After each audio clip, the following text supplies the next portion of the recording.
Good afternoon, Hattiesburg. Thanks for joining us for this COVID-19 briefing and other city news for Wednesday, August 12th. Today's numbers, these are all of our health systems, their cumulative numbers since March. Forest General, Merit Health Wesley, Cimarron, Hattiesburg Clinic, and the Moffitt Health Center at USM. As of today, 44,457 COVID tests have been administered. 5,130 of those have come back positive. 38,430 have come back negative. We have 899 pending tests as of now. In the hospital today, we have 91 patients between Merit Health Wesley and Forest General who are positive for COVID. That's about between 5 and 6 over where we've been the last 2 weeks. We have 17 patients who are under investigation right now. Of those 91, 36 are in the ICU. That's slightly above the average for the last 2 weeks, with another under investigation. Hospitalizations, I think this is an important number that we kind of went over in our stakeholder call this morning with our hospitals.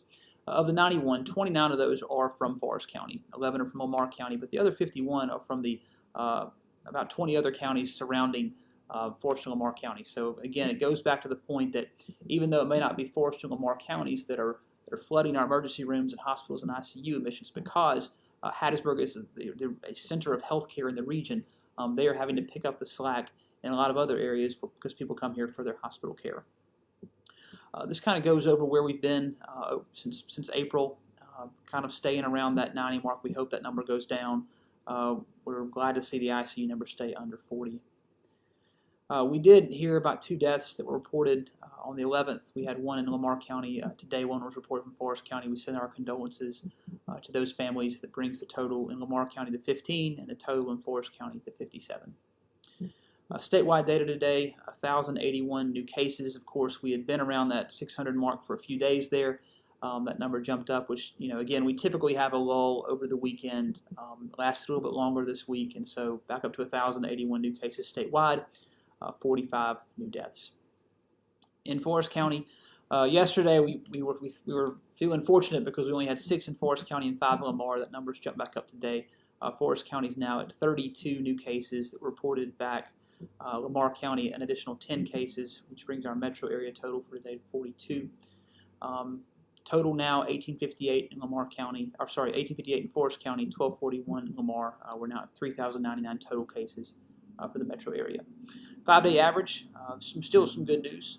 Where we were a couple of weeks ago, the 5-day average, where we take the number of new positive cases today and average it with the 2 days prior and the 2 days after, that number continues just to see a decrease. We hope that continues. The other number we look at is the inside 14-day number. Because COVID-19 typically works its way out within 14 days in a person, this inside 14-day number, this is the number of positive test results that have come back in the last 2 weeks. Typically, that's a general estimate on how many active cases you may have in your community. In Forest County, that number is at 367, slightly above yesterday. Lamar County is at 239. This is kind of how it's laid out. Again, the last 10 days, this is a good point to make too. We're seeing a decrease, and understand that when we make an intervention, whether it's a mask policy, for example, the governor's mandate on masks, or whether it's shutting down dining at bars and restaurants after 10 p.m., it takes a little while for those to be seen. And also we've seen things like the Mask Up campaign, and just a lot of emphasis put on trying to stop this spike.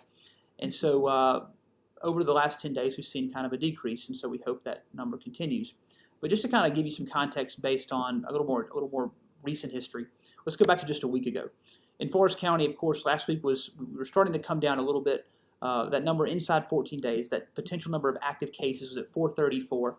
This week is to 367, which is a nice decrease. Lamar County, of course, 331 down to 239. I'll also mention that we're seeing again some long-term care outbreaks. Some of the positive cases we're seeing are in long-term care facilities, and some of these are also on campus. And so, metro area wide, you've seen it go from 765 a week ago to 606 today. Still way higher than we want to be, but still progress is being made. However, the bad news on this is that's really not being seen in the hospitalization front. And again, one of our big goals is trying to prevent overrun of the healthcare system, so that when other people need care for non-COVID things, there will be a room or a bed or enough workers available to them. And on our call this morning, both hospitals' ICUs continue to be full. They're now both in their surge plans. Staffing continues to be an issue at one hospital just because healthcare workers are sometimes ill as well. But hospitalizations, a week ago we were at 88. We're now back up to 91, and that number does fluctuate. What we want to see, though, is a steady trend downward. ICU is at 36 as it was a week ago. The things we sort of watching, though, is knowing that students are back on our campuses at Southern Miss and soon to be William Carey. Those classes will start, even though their classes are mostly virtual for the first few weeks.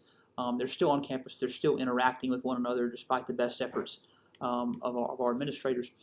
Other thing to remember is that we're also seeing our K-12 schools start to reopen. So Lamar County opened last week. PCS opened yesterday. We'll see our Forest County schools open next week. We'll see Hattiesburg open a few weeks from then. And so that's probably going to bring some infections as well. What you don't want is this getting to a vulnerable person and seeing that hospitalization number go up. We want to see that number come down. Our goal is, again, protecting the vulnerable people over the age of 60, people with underlying or chronic health conditions. Those are the ones who will have an adverse reaction to COVID-19. Secondly, preventing the overrun of the healthcare system by slowing the spread, seeing that hospitalization and that ICU number come down. And if we can do the first two, we can continue prioritizing public health while giving the private sector the space to continue operating as well. We will continue to push the widespread availability of testing, the wearing of masks, watching our own data, listening to all voices. Speaking of masks, we have a mask drive back to school, community-wide mask distribution that's happening this Thursday and Friday. This is sponsored by our Forest County Emergency Management Office. At that office on Highway 11, at the Petal Civic Center on South Main Street, and at all 8 of our Hattiesburg fire stations on Thursday and Friday from 8 to 4, you can go pick up a mask. They will be there until we run out. If you know someone who's a shut-in, or if you're elderly and you don't want to get out, please call 601-544-5911. That's 544-5911, and one will be delivered to you. And finally, some city news. Yesterday we released a video talking about the Mississippi Power franchise fee referendum. For over 50 years, the city of Hattiesburg has had an agreement with Mississippi Power where it receives a 3% franchise fee from all residential, commercial, and industrial accounts.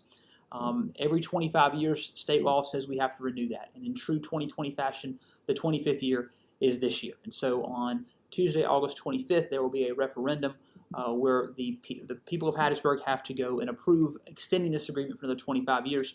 A yes vote does not impact your rates. It does not impact your services for Mississippi Power. However, a no vote, because if for some reason we don't approve this, this means we'll revert back to 2% instead of 3% and only on residential and commercial accounts. That means $1.2 to $1.4 million per year for the city of Hattiesburg's general fund. And so the general fund goes to support public safety, parks and recreation, paving streets, garbage and trash pickup.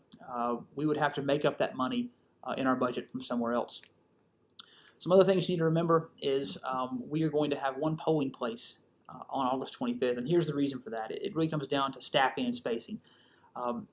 Community elections take poll workers from that community, and so many of our poll workers tend to be people who are over the age of 60, people who are considered and will be at risk, and so our pool of available poll workers who can operate an election safely is much smaller than usual. And so we're going to have this one polling place at Jackie Dole Sherrill Community Center where people can space out and we can adequately staff that election.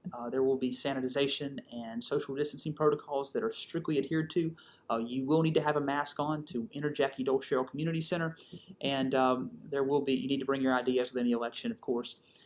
However, there are plenty of opportunities to vote absentee. You can come to City Hall anytime between now and August 22nd from 8 to 5, Monday through Friday. This Saturday, we will be here from 8 to noon, and then next Saturday, the 22nd, we'll be here from 8 to 5. You can come here and vote absentee and avoid having to go through and come to the election on the 25th. But we hope to see you on the 25th. We hope that you'll support this because this, again, is it's a box we have to check, as with many other communities this year from Meridian to the coast. This is the year where everyone's franchise fees and agreements have to be updated. And finally, our act of courage. This week is National Health Center Week, and typically every year during this week, I present a proclamation on behalf of the city of Hattiesburg at the Family Health Center on Old Airport Road. This year, however, our appreciation for our Family Health Center and the Southeast Mississippi Rural Health Initiative and all other federally qualified health centers that we call FQHCs should be only increased. FQHCs bridge the gap in so many health disparities that are only exacerbated during times of pandemic. This affects the uninsured, the underinsured. Over 2,000 people in a 5-county area have received testing for COVID-19 because of the 18 clinics that SEMRI operates. Almost 400 of those have come back positive, and they've received the aftercare and follow-up that SEMRI provides, along with all the other great services that are there for our uninsured and underinsured. And so pictured with me here is Ms. Karen Newell. She is the Director of Clinical Services for SEMRI. She has been someone who has communicated regularly with me almost on a daily basis on test numbers for their organization since the beginning of March. She's also on our community working group in the health subgroup. And so to Karen and to all of the nurses and staff at SEMRI and doctors, thank you for what you do, and happy National Health Center Week. As we continue this week, remember to wash your hands, take care of yourself, wear a mask if you go out in public, do only what is essential, and remember, you are safer at home. Have a good day.